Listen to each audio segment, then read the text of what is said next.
Hey guys, it's Amanda here.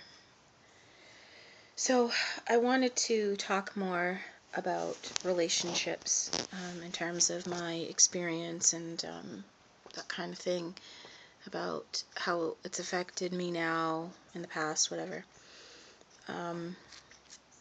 And I talked about romantic relationships in my last video, and this one, I guess, is sort of like about romantic relationships, but it's more about how certain events have kind of shaped, I guess, my thinking, where I'm at with that kind of thing. And what I mean by that is, I guess I want to talk about like abandonment issues and how that affects me now with how I interact with people and that kind of thing. So, and this is kind of a hard thing to talk about because I'm discussing somebody else and how that person's actions did affect me. So this isn't to slam this person, it's just what happened. So I don't want you guys to think that I'm being mean or slamming this person, because I'm not. It's just the way that things happened. So, alright, so I'm talking about my mother, and I have two examples of things that happened that sort of made me feel abandoned, in a sense. So, the first one was when I was pregnant and I was in labor. I've only had one child. I've only ever been pregnant one time in my life. So, I went through the birthing classes, and logically, I knew what to expect. But since I had never been in labor before, when you actually go into labor for the first time in your life, it is, at least for me, I was scared. I was so scared. Not right at first, because it didn't really hurt necessarily at first, but once it started hurting and I started, it started getting farther into it, that's when I got scared, because I didn't know. It's just one of those things. And my mother was at work, and like, I had gone into labor at 3 o'clock in the afternoon, and by the time that I called her, it was like 8 or 9 at night, something like that. And I called her, and I said, Mom, I'm in a lot of pain. I need you. I'm scared. And she said, okay, well, I'll come home, and we'll deal with it. Well, while she was at work, she had been looking at somebody's phone who had had a baby like 6 months prior to that, or something like that. But she was looking at baby photos on their phone. And because I had called her during the middle of this, she was frantic, and she's like, I gotta get out of here. And she took the phone with her. And she gets home, and she was there for like 10 minutes. And I'm freaking out because I'm so scared. I'm like, I'm scared. I need somebody here, because I was by myself. I didn't have anyone. I was just by myself. And I needed her with me. That's what I needed at the time. And she realized she had this person's phone. And she's like, well, I have to bring this phone back to them. And I was very scared. I was having like severe pain at that time, and I'm just, my contractions were getting closer and closer together, and I'm just like, can you just, I wasn't this calm, but I was like, can you please stay? Just give her her phone tomorrow. She can live without a phone for one night. She'll be fine. Her husband or boyfriend has a phone. They'll be fine. right now this is about me, and I need your support right now. I need you to stay with me. But I was begging her because I was crying, and I'm just like, please, please stay with me. But no, she had to bring the phone back. And she kept making excuses of why she had to bring the phone back. And I'm like, why don't you make an excuse of why you have to stay with me right now? And she got angry with me because I didn't want her to bring the phone back. And she's like, well, this person needs to... I'm like, they will live. Okay, I am in labor right now. This is important. It didn't seem to matter to her. And she's like, oh, you'll be fine. You're not having the baby right now. And, I get her logic, I guess. But at that time, I needed her. And I needed her to put me first, not somebody in their phone.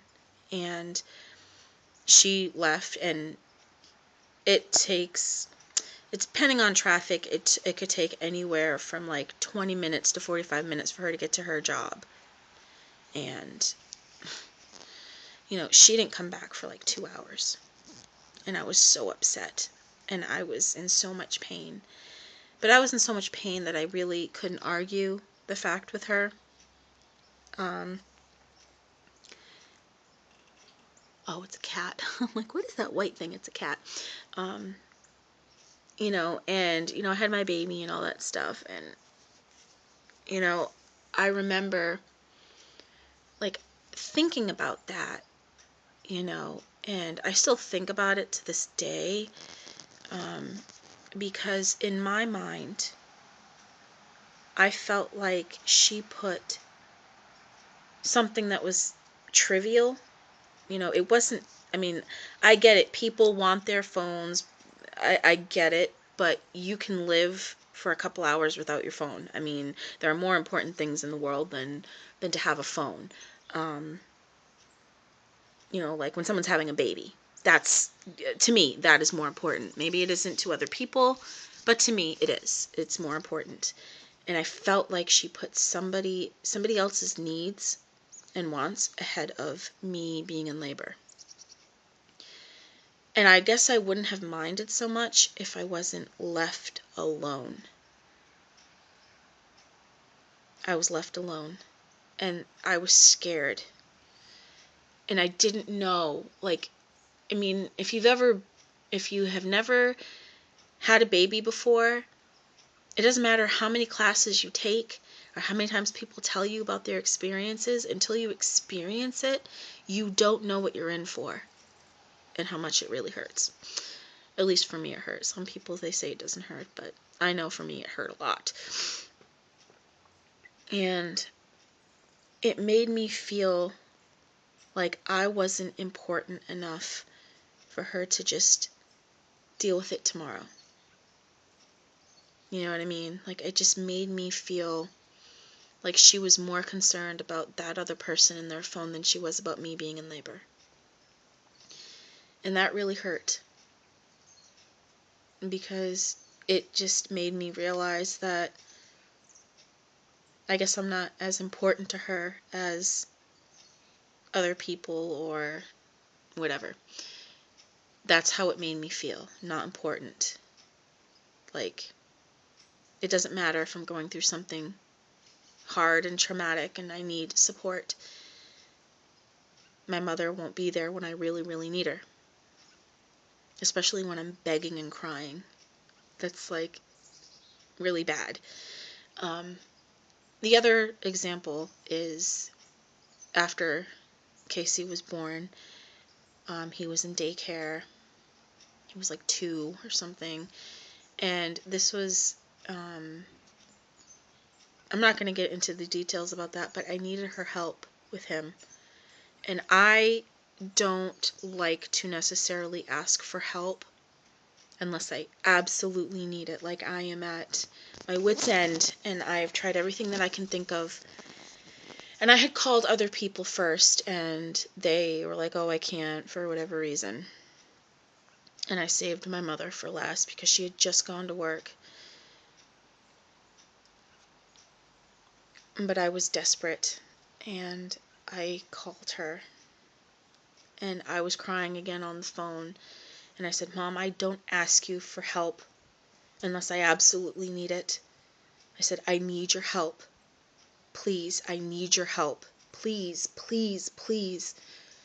And she got angry with me and annoyed that I had called her and asked for help. I mean, this is my perspective of it. I'm sure she has a totally different perspective on how this happened, but this is from my point of view. And basically she said to me, well, I have to work, I need money to pay the bills, and if I leave, then I lose out on money. And like, she was kind of making me feel guilty that I had called her and asked her for help because she needed to make money to pay the bills. And I get that bills need to be paid. That's very important. I get that. I really do. But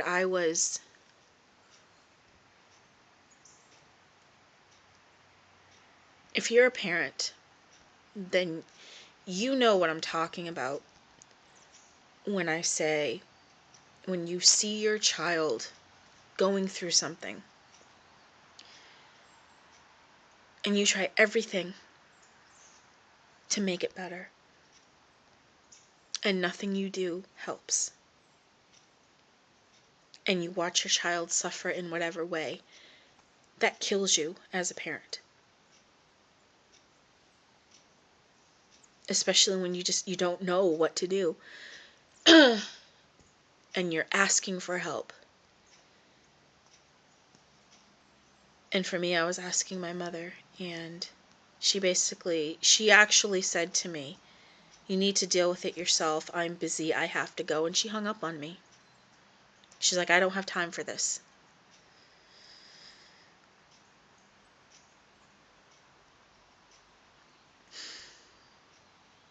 I don't know. That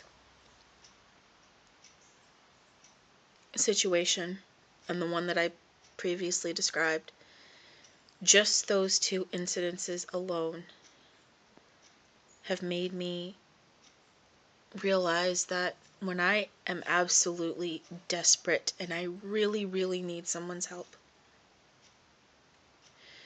and like I said, I don't ask for help a lot. I don't mind asking for help, but I only ask for it when I know that I need it,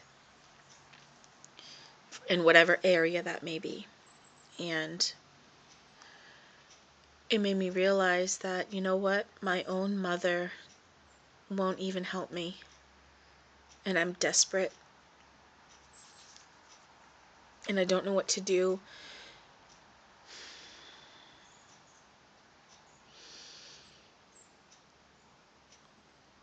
And that's like when I needed somebody the most. Nobody was there for me, not even my mother. And that made me feel, like I said, like I just wasn't good enough. I'm not worthy of people's help. That no matter how hard things are in life for me, no one's going to be there for me. Because if your own parents aren't there for you, your own family, no one else is going to be there for you. This is how I'm thinking, okay? I'm not saying you, I'm saying this is how I'm thinking about me. And I guess I'm just, because of that, I am afraid that getting close to somebody and putting trust into someone, like, it doesn't exist. I don't think that anyone would ever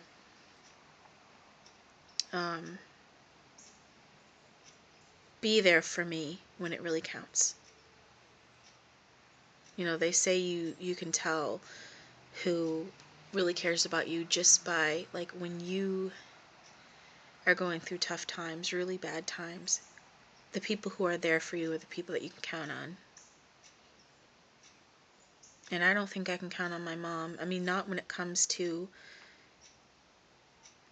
situations like that.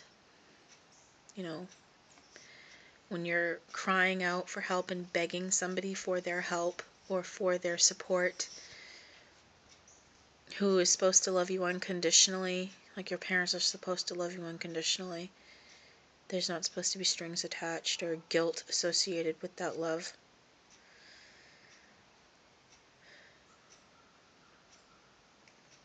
It does something to you. And for me, that just, it's carried on because that, both of those incidents happened while I was an adult. So I guess it was even harder because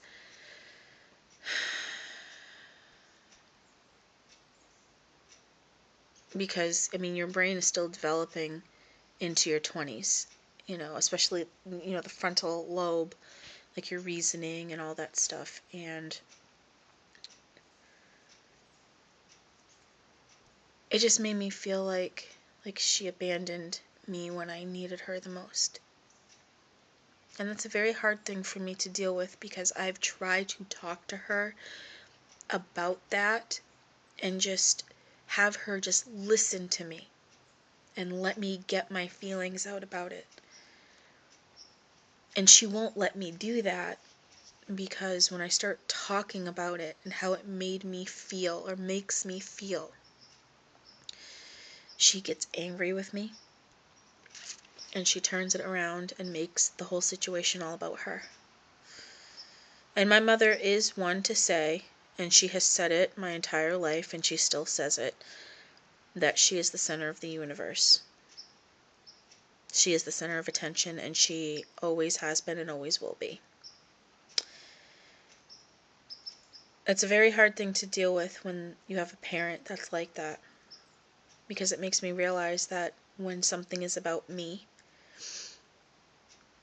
even little things, when it comes to her,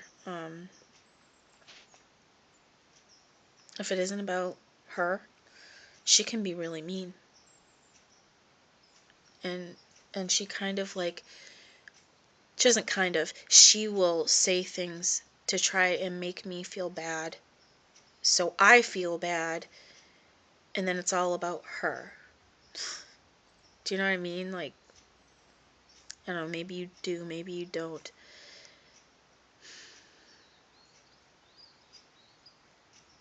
Like when I told her, like when I was in labor, how it really scared me to be by myself and I needed her. I was by myself. It's not like I had a husband or a boyfriend or a friend or anything. I didn't have any of that stuff. I had her. And I told her that it scared me, and like I started kind of getting emotional like I am now, and I started crying a little bit, and she just got angry with me, and she turned it around saying, well, so what you're saying is I'm a bad mother, and that, well, like she made it about her. And instead of just her acknowledging how it made me feel and just saying, I'm sorry that I made you feel that way, I didn't mean to, it wasn't my intention, or whatever, I'm sorry that you felt that way, she disregarded my feelings completely, like they didn't even exist. And it was all about how she was feeling and all about how she's a bad mom and just all about her. So I quickly just, no feelings coming here. And I just push him down and I just leave him there because obviously my feelings don't matter. At least that's how she's made me feel. Like my feelings do not matter unless it's about her. My feelings don't matter.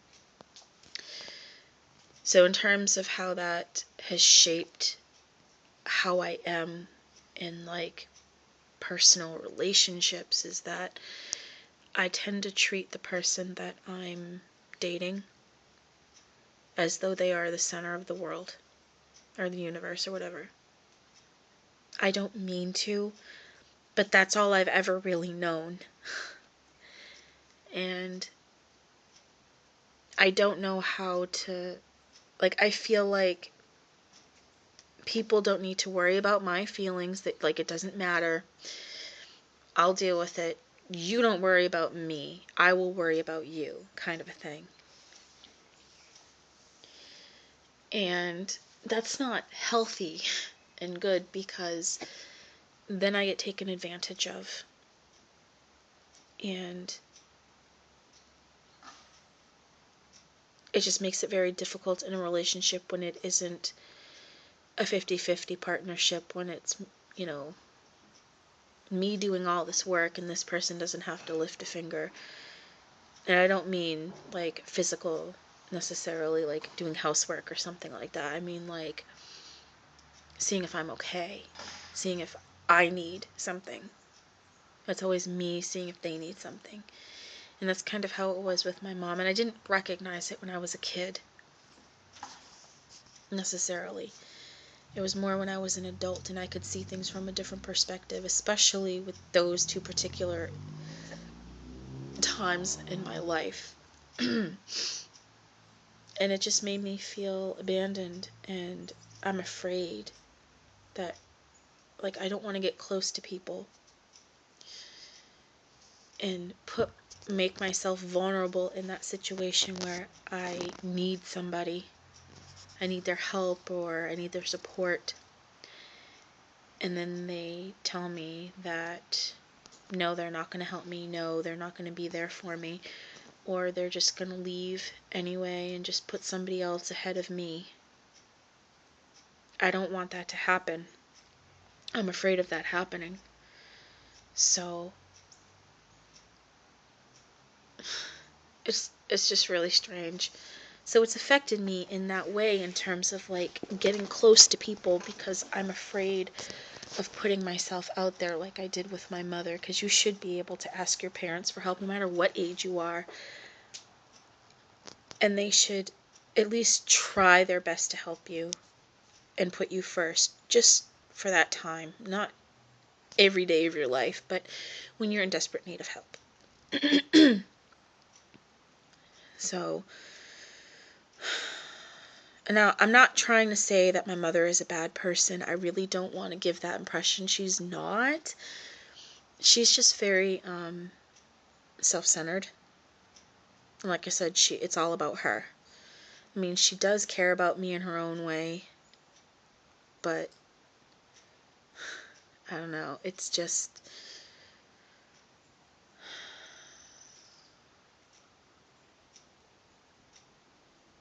I don't know. I don't really know how to talk about that. All I know is that I just feel like I'm not good enough to be cared about, to be loved, to be put first just one time in my life.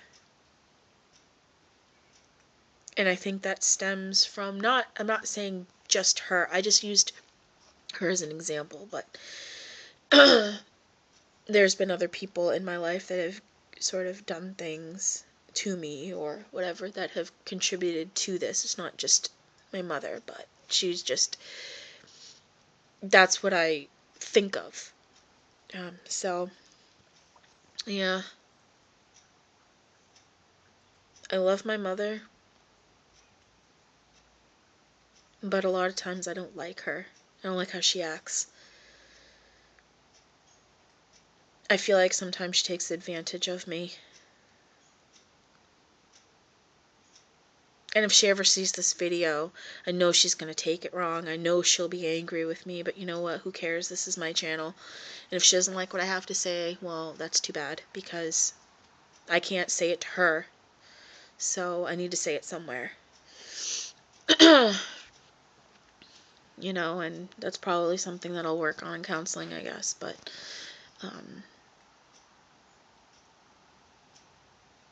you know, it is what it is. So if she does see this, then I hope she knows I'm not trying to make her look bad. It's not about that. It's about how certain events in your life can shape your emotional growth or stunt your emotional growth, and just how things can shape how you interact with other people and stuff like that. And like I said, I'm doing this in terms of like, you know, romantic relationships. I don't get close to people. I want to,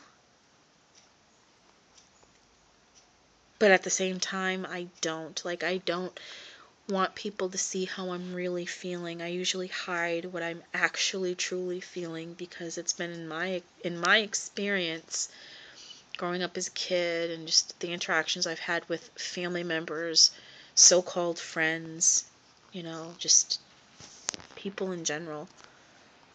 People, at least in my case, I watched other people get treated in a certain way. Like, people were always like, oh, what's wrong with that person? Or that person needs help. And, like, me, I was treated differently. Like, I don't need help. Like, I don't need it.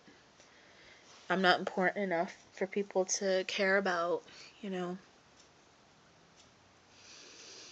So I guess I feel that way as an adult. I don't feel like I'm worthy of being cared about, worthy of somebody wholeheartedly caring about me.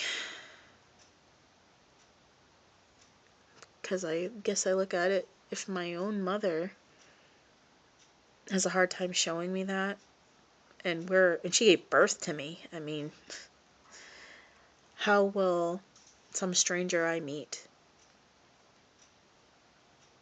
ever feel that way?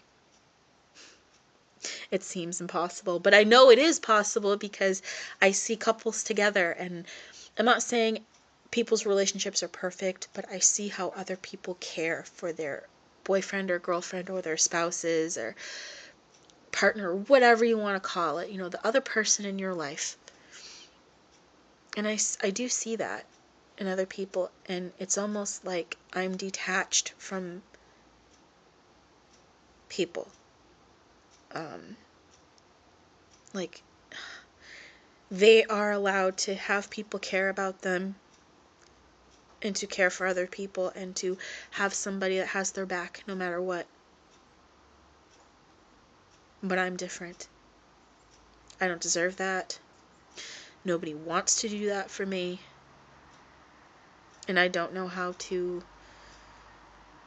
just trust that somebody someday will care about me. And maybe it's because I didn't learn to care about myself. I don't really know. But it does affect me with romantic relationships, and that's probably a big reason why I've never had like a real relationship. I've had a couple of relationships, but they were rocky at best. And like I said, it was sort of like a one-way street. I was the street and they rode one way on it until they were done with me, and I don't mean that in a sexual way, I just mean like I got taken advantage of, like I'm a welcome mat or something. I don't know. Alright, well, I'm going to end this video here because I could probably ramble on about this all day. But I just wanted to get it out there, just get it out of my system. And to me, this is a start. You know, just sort of letting some of that go. I know it's not gone. I still have those feelings of being hurt and feeling like I'm not good enough.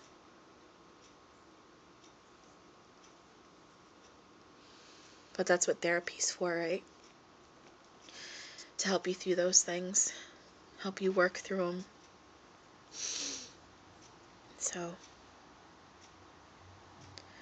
I'm gonna go. Alright, well, you guys take care, and I will talk to you later. Sorry, I'm looking around. I'm looking for something. I will talk to you guys later. I hope you could see me through that video. Oh my god, I just realized you might not have seen me. Okay. Alright, well, I'm gonna go. Bye.